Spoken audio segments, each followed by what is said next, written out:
looks nice, much nicer background than my background. No. I love it. All your books. I love it. You have a library behind you of knowledge. Part of my books. The point is to get them Yeah. here, though, and here. Right. You know, Right. very useful there. Right. I know. Well, thank you so much. I really appreciate you taking some time to do this. You know, I think more than ever, people need mental health support, and to know that as naturopathic doctors, we are on their side and we can provide help. And so I just wanted to first just dive in, let everyone know who you are, what you do, a little bit about your background and your philosophy in healing. Great. Yeah, thank you. So my name is Dr. Mazen Atassi. I am the founder of Forward to Health, and we practice out of Chicago. And I'm a naturopathic doctor. So, we are trained in a 4-year program to practice natural holistic medicine. Our medicine is built on 6 principles, and these are foundational principles. These are things that are almost immutable to our practice. And so we take them almost as sacrosanct. What are the principles? The principles are, real quickly, first, do no harm. The medicine that you practice cannot make things worse. 2, treat the whole person. Tole totem.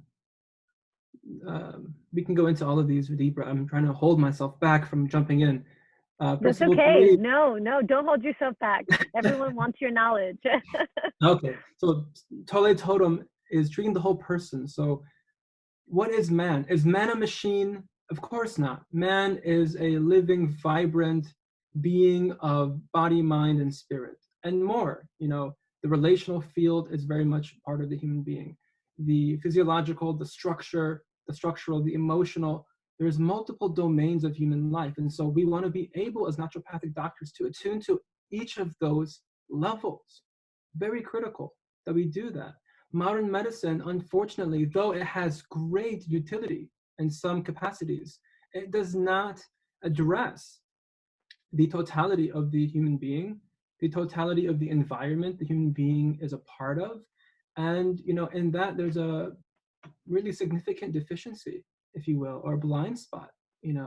They really see man as, if you will, capital M, men and women in general, human beings, as machines, and kind of like inside there's cranks and pulleys. I'm being kind of metaphorical. They don't actually believe that, but in some way there's a mechanistic thinking of how the body works. And when things break down, it's just a matter of changing the gear in the pulley and putting things back into proper function. Right? It's not that easy. Everything's interconnected. The mind and the body are connected. The mind, body, spirit are connected. Relationships are connected to our gut, to our immune systems, to all of everything. Our worship to God, if you will, or whoever you worship. It's all connected. And so Tole totem, again, it's one of these immutable principles. Principle 3, Tole causum, treat the root causes of disease. Not just the presentation of the symptoms and suppressing those and then saying, we've beat cancer, we've beat eczema, we've beat headaches by just driving the symptoms away, but really addressing the root cause of disease. Now, this needs time. This needs a holistic approach. You can't do this in 9 minutes, and it's not the doctor's fault here. And I have a lot of sympathy for physicians. Many of my friends are physicians. My father's a physician. My grandfather's a physician. I grew up in a community of physicians. I have much sympathy for them, though I can have some more critical opinions about the system that they're a part of. But really, the system doesn't allow that type of encounter, that doctor-patient encounter, which is sacred. It's so important for us to be able to have that time to meet the patient as they are, not see them as just, a list of symptoms, and then popping that into our charting program and then pumping out a prescription, but really getting to know the individual as a whole, and then finding out what is it that's causing these symptoms in the first place. Principle 4 is doctor as teacher. Doctor comes from a word docere in Latin, which means to teach, to educate, to uplift through learning, through empowerment. And so this is a critical part, again, of our medicine. I tell my patients, I don't want to just give you this list, a treatment plan, even though it's really nice treatment plan, but just throw it at you and say, good luck, Right.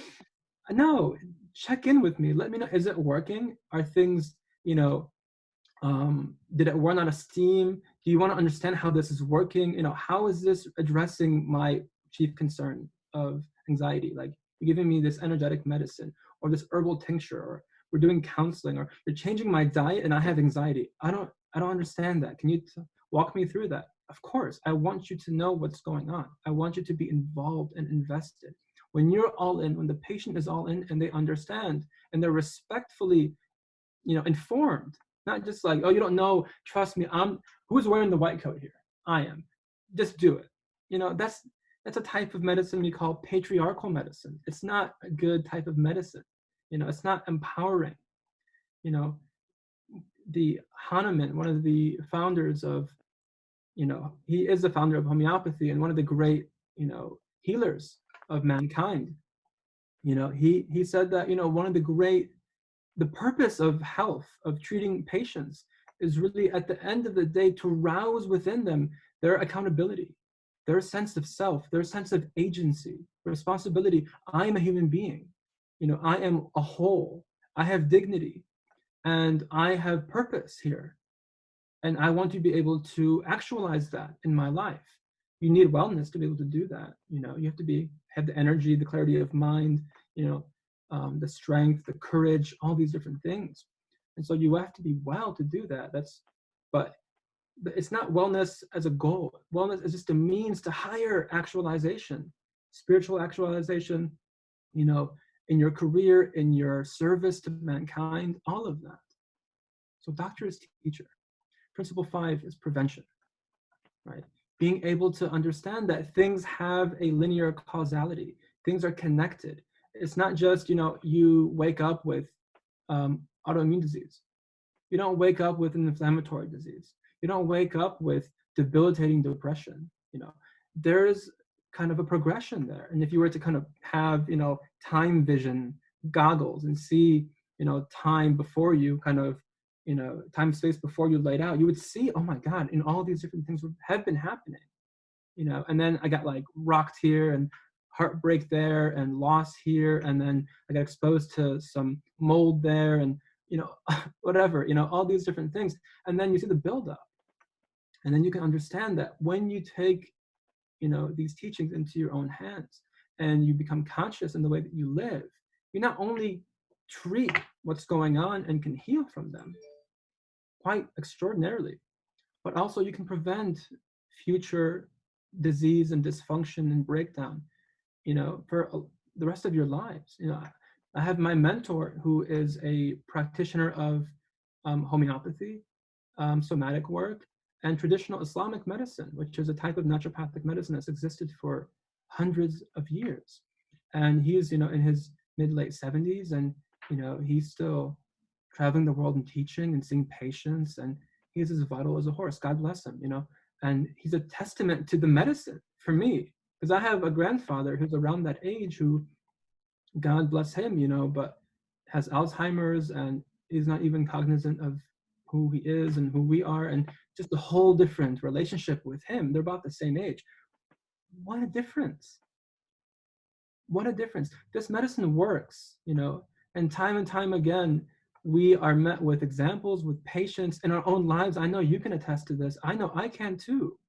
That, when you begin to change, you begin to take these things into your own hands and practice this medicine, and miracles happen, amazing things happen, and it's a beautiful thing. And so this is something that we want to understand. Prevention is critical. And, as they say, and I have to say it because it's like the cliche thing to say, but it's so true. An ounce of prevention is better than a pound of cure, and it can be more stunningly, true today as when that verse was coined, whenever, hundreds of years ago or whatever. And finally, and my favorite, the healing power of nature, principle 6, the vis medicatrix naturae, the vital force, the life principle, the thing that governs and animates life. in out there, the larger ecosystem, the larger universe, and within us. What is that thing that, when someone dies, and if you were to say, I'm a religious man, and we say the angel of death comes and takes the soul. But however you want to understand that, something happens at death where now the lights turn off, the animating something is gone, and now whatever was animating that body is gone, and the body kind of falls into rubble of clay and dust and bone. And what was just in there that was governing the heartbeat and metabolism and assimilation and elimination and emotions? It was connected to other people, had relationships, it was conscious of the environment, of its internal states, it was using a language to communicate. What was it just a moment ago that was in there that now isn't in there clearly? If a man was a machine, it would just kind of decompose. I mean, it would be something else, but something subtle happened. And that's the life principle, and many people, they have a faith in that, but they have a medical philosophy that doesn't accommodate the vital force, the very life principle that all of this is about, And so we work with that. We have modalities that attune to that very directly: homeopathy and hydrotherapy and acupuncture, and the somatic work, the somatic trauma work that you and I both do. I really believe that it's working at removing the obstacles of the vital force at a very deep level, yeah. Emotionally, psychosomatically, removing those barriers that come in the way of us coming to life, of showing up for ourselves, right? And so right. These are the 6 principles of our medicine. And they are, they capture the essence of the medicine, and they capture really the way forward for me, for humanity, to really be able to kind of take this step forward. And, I think we would be remiss to not address what's going on now with COVID, and COVID's kind of bringing up a lot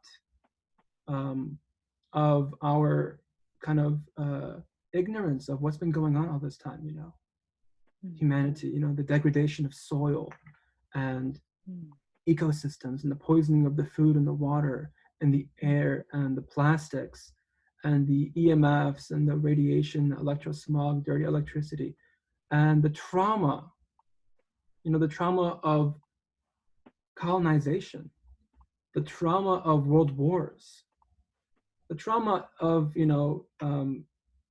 childhood loss and neglect and abuse and physical abuse, and all these, poverty, the trauma of poverty, the trauma of slavery, like these are big things, and those are part of the health problems out there, and so I really hope that we can be able to see these things more clearly now that COVID's kind of removed the veil of our privilege, of our comfort that we've been kind of deluding ourselves with. This is the reality. All this stuff's been happening for the longest time. The susceptibility to COVID has been there forever. It just took this one strand of an RNA, lifeless RNA strand of virus to expose that, just the illusion of what we've been living in. And I'm not sure life will return to the way it was. And in some way, I hope it doesn't, because it wasn't sustainable. It wasn't real, And these 6 principles, I really believe, can guide us forward as mankind. Thank you. Yeah. Yeah, it's so great. And can you please, and I agree with you in many ways, can you please explain to everyone what somatic therapy is? Because a lot of people watching this, they don't know what that is. They maybe have never heard of it. Yeah, okay. So soma means bodily.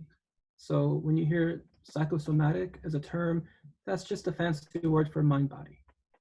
So somatic therapy is really the somatic psychotherapy, if you were to think of it that way, just to help us understand it. It's a type of mental health approach to treating trauma, anxiety, depression, addictions, panic, these types of things that are rife in the modern world. And instead of treating it as a problem of the mental domain only, which is just your thoughts, and maybe the behaviors, and try to just do positive affirmations and positive thinking and reframing of negative thought patterns, which is not useful. You know, it Mhm. is useful for sure. But in the trauma work, trauma-informed somatic psychotherapy, we say that, you know, there's deeper levels to trauma that are beyond the mental thought.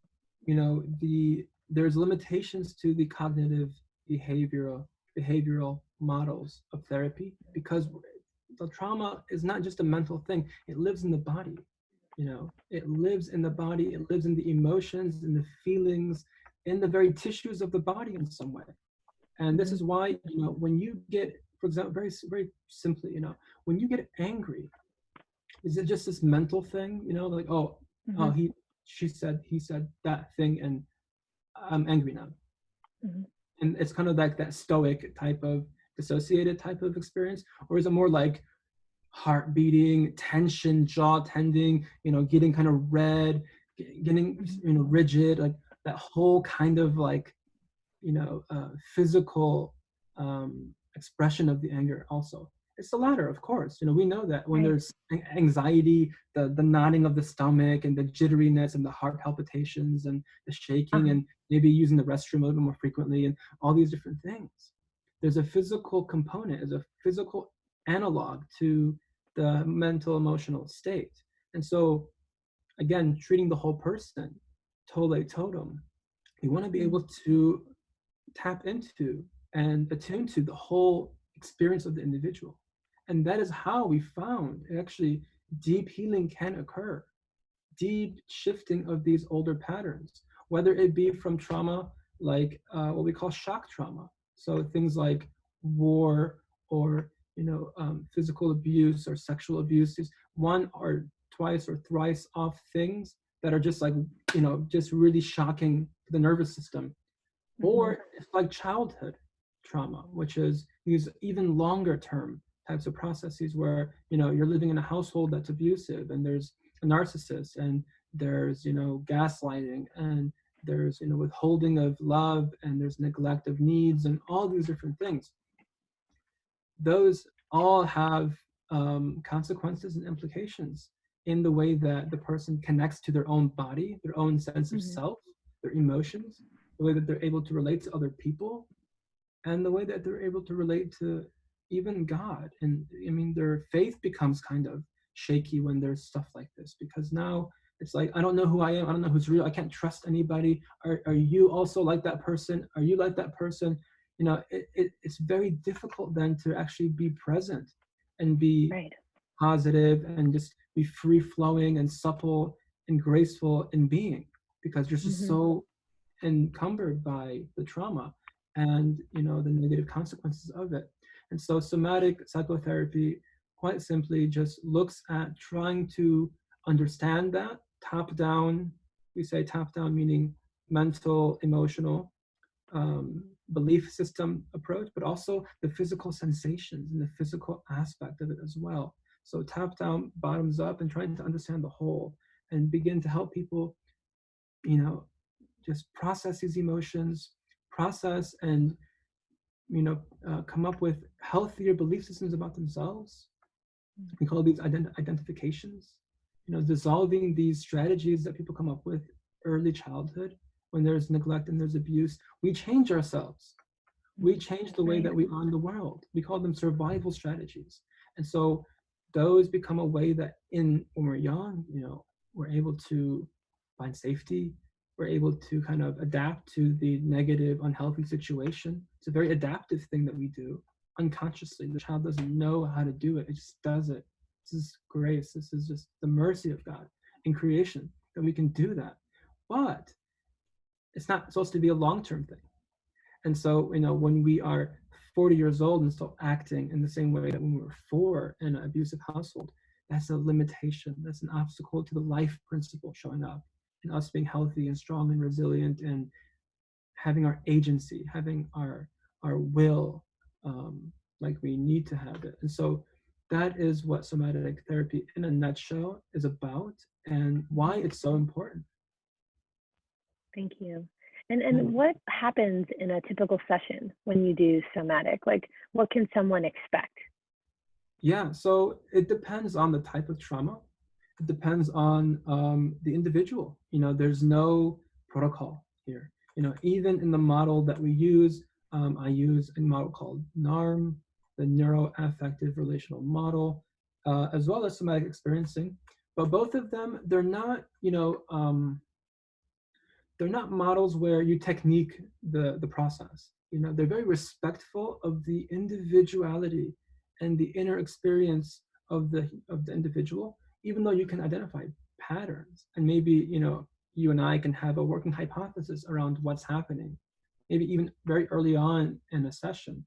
You don't want to project that into the individual's experience. And so some people, they just tap into a little bit of their, what we call the core dilemma, or the wound itself, and their fragmentation, and they feel amazing just being able to share that with somebody, and just being able to share their internal grief or their internal suppression and the shame and the guilt around it and all these different constructs, sharing that with somebody, and that person just being, wow, that must be really hard to having done that to yourself all this time and having to deal with this situation, and bringing compassion and understanding as opposed to shaming and belittling and all these other things that they're used to getting when they show up for themselves and share themselves. It's marvelous. People can just have a magnificent shift. People start to cry. People just become very happy, very light. I feel lighter. I feel more present. The room looks brighter. The colors look brighter. Like, you look more defined, to me now. I'll get that. My shoulder pain is gone. They'll have maybe a little bit of a trembling. I had a patient, and it's like, look, no trembling, in just a couple sessions, And other people, and I don't want to kind of paint that as that's what everyone gets, because some people it's like, I'm not telling you nothing. And for those people, it's a slower process, or and everywhere in between. And there's so many combinations and possibilities there. But the idea is that they connect back to themselves. And in that, I know from my own experience and seeing hundreds of patients now and helping them through this process, that is the greatest joy. There's nothing like feeling like yourself, connected to your body, to your emotions, not shaming, not feeling bad about it, not feeling resentful, not holding on to anything, just allowing the flow, allowing the presence of just what that's like to really just fill one. And there's nothing like that. There's no pill that can do that.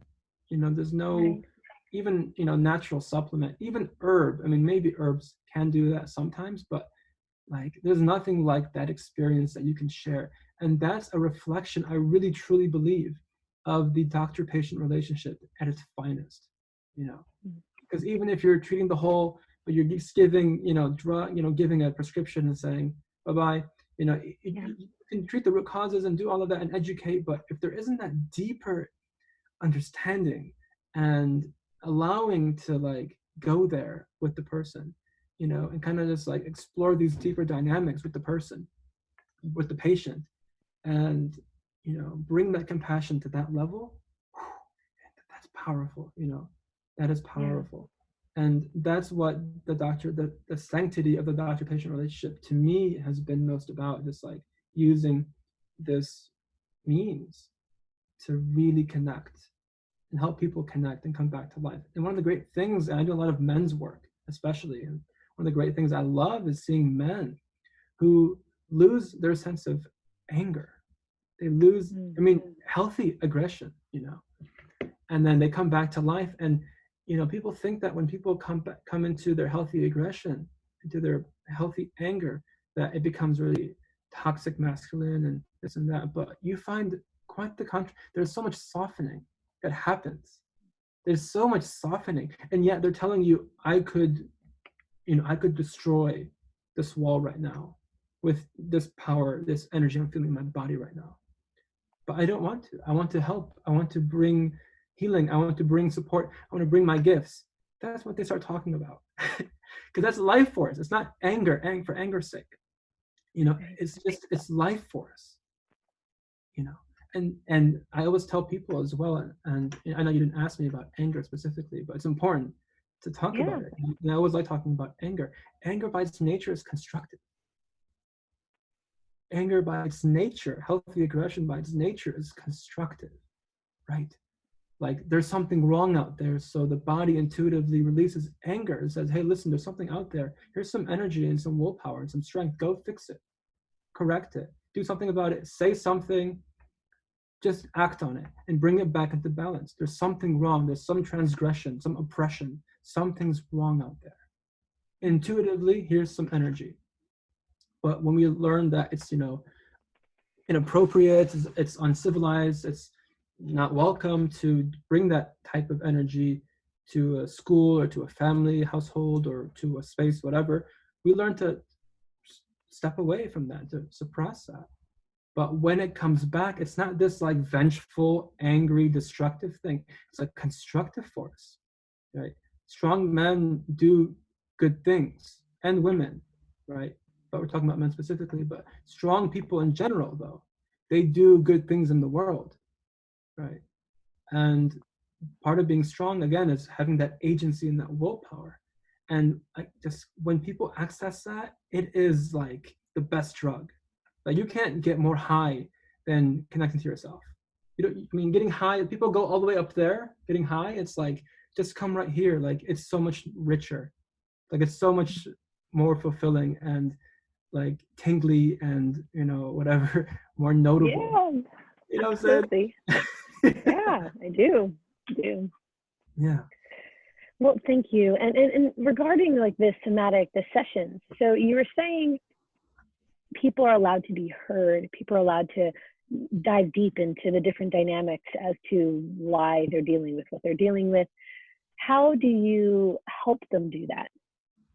Is it just talking? So it has two elements, right? In the NARM work that we do, it looks like talk therapy to many people on the outset, because you're kind of having two people face each other, sitting at a respectful distance, and they start off by talking, but what we do is in our exploration, starting from kind of talking and exploring these things with language, the body kind of begins to eavesdrop and respond. And as the body begins to respond, what we try to do is guide the person's awareness to the bodily, unconscious, we call it sometimes the shadow. It's not a dark or bad thing, but shadow is this part of us that we can't see, quite simply, right? And so by bringing awareness to the shadow, which is always in the body, and like, hey, look, I can notice that you're starting to clench a little bit, or I can see that you're kind of tightened here or done this and done that. What's going on in your body right now? And then they can begin to kind of connect to that. Oh, actually, I'm really feeling like a lot of tension in my chest. And oh, okay, is there an emotion there? Oh yeah, I'm feeling really anxious. And then they stay with that. Actually, I'm really frustrated. Oh, okay. And what's the frustration? Do you have a sense of what that's about? Yeah, my mother is blah, blah, blah. And then it just goes into this whole thing, right? So we use language, but we're attuning to the body, and we're just holding the whole, and I frequently ask my patients to reflect, what's your experience now? I mean, physically, emotionally, your thought processes, all together, like what is going on now? So, it's looks like talk therapy. It looks like if you were just to mute us or watch us with no sound, that's what we're just doing. I'm just telling them, be more positive and think about it this way. And but it's not, we're actually going much deeper. And so, yeah, but that's kind of the format of it. I don't touch my patients, it's very respectful in that way. There's other interventions that one can use with touch, and that can be very powerful. But in the work that we use, at least with trauma, because touch is very obviously intimate and sensitive, I personally actually prefer not touching and just talking respectfully and at a distance, and exploring at a heart level together, being very connected at the heart level together, going in. And that's been very very beautiful for me to experience and to help people through. Yeah, it really sounds like a very rewarding career that you've followed. Indeed. Yeah. So I wanted to ask you how naturopathic doctors, from your perspective, can come together and help during this time. Yeah, I think doctors, naturopathic doctors specifically, have an immense role to today with what's going on with COVID. I think our role, just going back to our early conversation, to teach, to tell people, listen, it's not about this virus, really. I mean, the virus is here, and it's, it's fast moving, and it's, it's pathogenic, and it has these negative consequences in certain populations we want to be aware of, and practice these things that we've been told about social distancing and washing hands and all of those basics. Absolutely. Like, we're all on board for that. No problem.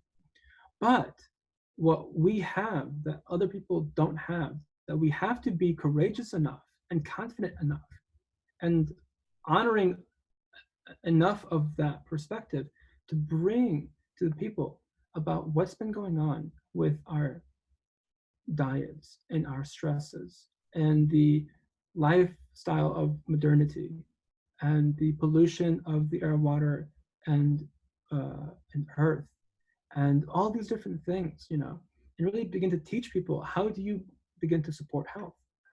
How do you, because we don't believe in germ theory. Germ theory states that, there's a virus out there that does XYZ, and everyone that comes into contact with that virus gets XYZ symptoms. That's not true. That's patently not true. We know that now. You might have a flu virus and 10 people in a room, and the person that has the flu walks into a room and 3 or 4 get sick and the others don't. So that doesn't explain it. What's going on? There's another theory called terrain theory, which means it's the susceptibility of the terrain that makes it kind of vulnerable to pathogenic attack, if you will, or compromised by the pathogen. And then that pathogen can kind of take over the cells and kind of do its thing. But there's a kind of a kink in the armor, if you will, first, that makes us susceptible. People don't know that. I mean, I was at Costco just like everybody else the first week when this stuff really started ramping up. And people were walking out with jumbo-sized bags of Cheetos and Doritos and beer. And I'm just thinking, oh my goodness, I was worried about produce, and I'm not really too worried about it. I go in there, nothing. All the avocados were there. All the organic spinach was there. All the celery, all the stuff I love was just there. And I could just fill my whatever with, no problem. And I'm just thinking, I walked out and I was talking to my wife, and I'm just like, look at this. This is like not a crisis of the virus. This is a crisis of knowledge. People don't know. I mean, and the media doesn't help, I mean, if the media really wanted to help people, like really help, really, really, really help people, like tell them, hey guys, like here's top 10 tips for boosting immune function. That sugar that you're just like smashing right now at 10 p.m. watching Netflix, it's better not to, because when you have sugar, your immune system decreases for 4 hours. Pretty much just like turns off your immune system for 4 hours when you have a lot of sugar, with all the inflammation and all the cortisol. And so, just knowing that when you have a gut, that gut microbiome people talk about, the healthy bacteria, that's a reality. And so really try to have some fermented foods. Have some kombucha tea. You can put it with fruit in it, put some honey in it. It tastes great. It has a lot of good critters in there that can help boost your immune system. Oh, by the way, 80% of your immune system is in your gut. And so heal the gut lining, have some bone broth, have a lot of vegetables, assorted vegetables, these types of things. This is what we can bring. This is a type of knowledge. I mean, this is like, I think of it like the secret, knowledge of like the Egyptian scrolls, it's like people, if because we're so deluded and we're so just ignorant of this knowledge. It's as if I feel like I'm sitting on this ancient knowledge. It's like sauerkraut, bone broth, walks is ancient. And it's like, duh. But it's just like this, we're at a point now where it's all about the duh stuff. Drink water, eat real food, drink clean water, eat human food, and breathe human natural air, and move your body like you're supposed to move your body. Just do everything like it's supposed to, and you'll be fine. You'll be more than fine. Really. It's just back to basics. And so that's our role. The leaders that exist in every single doctor, like the archetype of the leader, the teacher, docere, of every naturopathic doctor should be summoned by this crisis. Really, step up, speak, teach. We have so much. You should be like bulletproof confidence that we have answers. I'm not saying be arrogant, and I'm not saying that we do have all the answers. This is a multifactorial, very complex situation we're living in. Right? The politics and the economics and everything, right? But we can do so much for our neighbors, for our, our peoples, our family, friends, the human nation, the human population that are victims to this misinformation and all this stuff. And so that is the biggest thing. We can do so much, and naturopathic doctors, homeopaths have treated previous epidemics with incredible efficacy, and the Spanish flu that ravaged the world in the wake of World War I in 1918 to 1920s or so, those 2-3 years, it was like 50 million people died. 500 million people were affected by the virus. And, the death rate for allopathic doctors treating Spanish flu was, I forget what it was exactly. I think it was 30%. It was 30% using allopathic interventions. I mean, they were using calomel, mercury. They were using aspirin, which they just found out, was like this great anti-inflammatory. And so they were giving everyone aspirin. Now we know, don't give aspirin, don't give Advil. It drives it deeper. It turns into pneumonia automatically. Like, don't do that. Well, they were just giving it because it's all they got, and they're happy about it. And they were giving opium, right? Opium, aspirin, calomel, these types of things. 30% death rate. The homeopaths and the naturopaths using hydrotherapy and homeopathy and diet, literally under 1%. Documented 1% cases, That's our legacy. Like, how come we're not proud of that? How come we don't talk about that? We should be yelling from the mountaintops. Our stuff works. And it's easy. Like, it's treating stuff like that. I'm not saying, I shouldn't say it's easy, but it's when it's guided by the principles, it works, right? It works. And so these are the things that we should be very well aware of and take initiative now to teach people, lovingly, with compassion, and teaching and not talking down to people and talking at their level and bringing them up, uplifting people, remembering that we didn't know anything about this stuff at one point, right. and right. just is honoring that, and that everyone's on their own journeys and helping them. This is the service, and this is our role now. Absolutely. Thank you. Well said. You're welcome. Anything else that you'd like to share or say? Anything else? That's pretty much it. I mean, we talked a lot. Hopefully this was useful for many people. Yeah, I mean, these things, I just wish for people, I just wish to impress, maybe one last thing to say is, the importance of health cannot be understated, and, health, I just was reading, actually, I have it right here. There's a dictionary of etymology that I have. It's like the roots of words. And I found that the root word, the Saxon word for health comes from holth, which means wholesome, whole, to be whole. To be well is to be whole. And then also, what else comes from the word holth? Holy, to be a spiritual person, connected person, someone maybe, special in the eyes of God. And so those two things are connected. The path of becoming holy, becoming spiritual, is the same or similar to the path of becoming well, health, having health and wholeness and wellness. And so it's all about becoming whole, becoming one, and integrating your different processes, your different aspects into one working whole, right? And this really speaks mostly to the trauma work, because one of the more, excuse me, more notable effects of trauma is the splitting and the fragmentation that happens. And this is what a lot of this anxiety and the panic and, you know, the debt and people not knowing when they go back to work or if they have jobs to go back to, even like how they're going to pay for stuff. There's a lot of uncertainty now. You know, there's a lot of, we don't even know when this is going to, is it like almost done? Are we like coming down from the peak? Like, are we still going up the roller coaster? Like, what's going to happen when we get to the bottom of this thing? Like, there's a lot of uncertainty now. And I mean, I'm also anxious about it. I mean, I'm not going to be telling you like, here I'm sitting here meditating, you know, on cloud nine. And no, I have a family. It's troubling. I have parents who are elderly. It's troubling too, right? But like these things, you have to know very well if you don't actively take to the healing way, the way of becoming whole, you know, by doing your work, whether that be, you know, changing your diets and fixing your lifestyle and or, you know, doing your trauma work, your emotional work, you're going to be unable to access these deeper states that you may want the spiritual. People are running into meditation now and they're running into prayer, and it's good that they're doing that, but it's about coming together again, you know. And if you're avoiding your problems and then running to the meditation mat and doing yoga, there's going to be a splitting that happens there.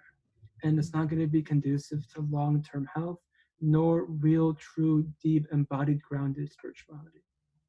And so that's what I would invite people to really, if you want to be holy, if you want to be spiritual, do the work of becoming whole. And if you want to be healthy and you want to be strong and resilient and prevent future illness, then take also to the way of wholeness. You know, this is an invitation to the way of wholeness, the way of oneness. And this is what I'd like to, you know, maybe end on. And, you know, I hope that's useful for everybody. Thank you so much. My pleasure. It's good to see you, Doc. Oh, you're muted, Susie. I think you're.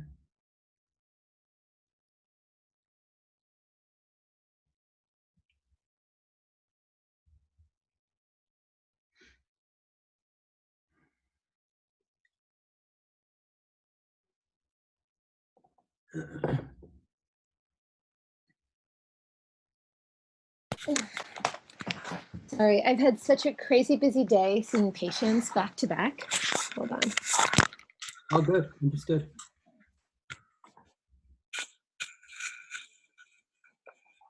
Okay. Can you hear me now? Yep. Okay, great. So you were saying it's important for us to find spirituality. For someone who's watching this who doesn't really know how to do that, what would you recommend? And what does it mean, you know, to be spiritual? Like when you say, you know, prayer or connect with God, a lot of people, they don't understand that. They don't know how to do that. Mm. They don't feel that. They feel disconnected. Mm-hmm. Great question. So there's two answers here. One that I like more. In the traditional answer to that question, you might say, you know, it's prayer, it's fasting, it's reading of scripture, it's meditating, it's reflecting on death and life and your blessings. It's having gratitude for the higher power who has brought us all into existence and all that. And that's all true and very useful. And some people can just by encouragement can kind of go move into that, you know. And people have different religious beliefs and they have different religious, you know, interest, you know, and temperaments. And so that's all there to pursue.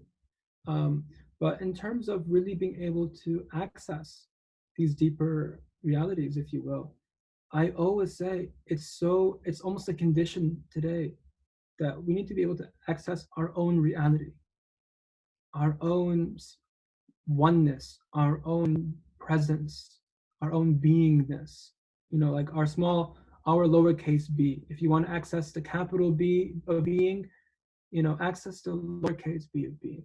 So connect to yourself. You know, there's an axiom, it's a Sufi aphorism where, you know, we say, Man arafa nafsahu arafa rabbahu. Whoever comes to know themselves in reality knows their Lord.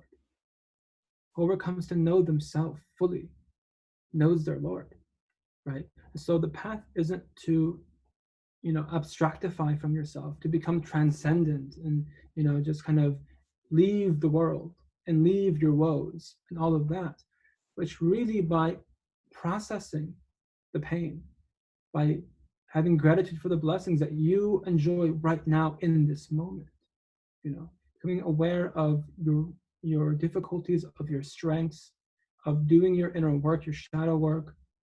In this way, I mean, it's the natural conclusion of that is that you will appreciate the Creator, however you want to, whatever name you want to give him. There is a higher force, there is a Creator, right? And by being able to access yourself and your reality and your oneness, we can tap into the oneness of that Creator, of that being. And that's why I always invite all my patients to, like, you can have litanies, you can have your prayers, you can take out your beads and do your chanting and your, what are they called? Whatever, your prayer bead, chanting. Mm-hmm. But at the end of the day, you're left with yourself. So you can have a moment where you're on the prayer mat and you're doing that, and then you get up, and if you're immediately just going back into the world and the worries and the trauma and the grief and the pain and the anxiety and the uncertainty and all of that, it hasn't really landed with you. And this whole thing is about being real. The spiritual path is about becoming real. And so I always invite people, if that didn't work for you, try this way. Heal your wounds, heal your emotional patterns that are keeping you stuck, that are keeping you disconnected, because you are the mode, you are the vehicle by which you access higher realities of the spiritual, of the subtle, of God. You're doing it through you. Like, you can't transcend the self until you have a self. Right? And so develop yourself. Really, just spend 10 years developing yourself. And you can have intention, because I want to access higher realities. And along the way, you'll be given gifts. Along the way, no doubt. I really believe that. But because, like I mentioned, the two paths are pretty much the same. It's about becoming whole and real. The path of health and the path of spirituality are pretty much the same path. Right? So just do your healing work. Heal your gut. Sleep early. Fix your sleep. Learn how to manage your stress. Breath work, qigong, yoga, go out into nature, exercise, travel. I don't know, whatever you like to do, write poetry, dance, put music on, dance. What makes you happy? Do it. Would you say all of that is spirituality? It's, of course, 100%. It's a vehicle towards that. Spirituality is also, there's peak experiences and these flow states we can access, and really feeling like we're connected to something higher. Those are real things too. But there is lived spirituality. When everything is intentional. You're doing things because I want to be well, because I want to serve the higher power. I want to serve the world. I want to be connected to myself and the world and higher power. So I'm going to eat and drink and sleep and move and love in this way that's harmonious with natural law, with who set up natural law. It's there for a reason. We are to harmonize with that, and by harmonizing with the way of the world, the way of nature, then you harmonize with the Lord of nature, if you will, the Creator of nature. And so that is the way. That is the way. That has to be. In some way, what other way is there? Yeah. Yeah. Thank you, Mazen. You're welcome. I really appreciate it. Yeah. And then can you let everyone know how your contact information so they can get a hold of you if they'd like? Sure. Yeah. So you can find me on social media. We're still building my website after all these years, so I haven't put that up. So you can find me on social media. I'm pretty active on Instagram and Facebook. So Instagram is to health at @forward.to.health. And then Facebook is facebook.com/forward-to-health.natural medicine. So if you type my name, you'll find me, Dr. Mazen Atassi. And I have programs. I'm doing a 2-week spring cleanse now. We started yesterday. If it's too late by the time you guys see this, no problem. I'm hoping to do them regularly. Now that this COVID stuff's going on, I'm moving a lot of my programming online. So got some stuff in the works, hopefully soon. So yeah, we can keep in touch. I post everything on my newsletter, so you can find me that way too. I send emails a couple times a week. So Great. You can connect. Yep. Thank you so much. I appreciate it, Doctor. I hope you have a wonderful day. Thank you. You too. Enjoy that lake and that sun. Thank you. We're trying one more week and then we have to go back to Chicago. So, Right on. all right. Well, blessings to you and your family. Thank you. Bye-bye. You take care. Bye.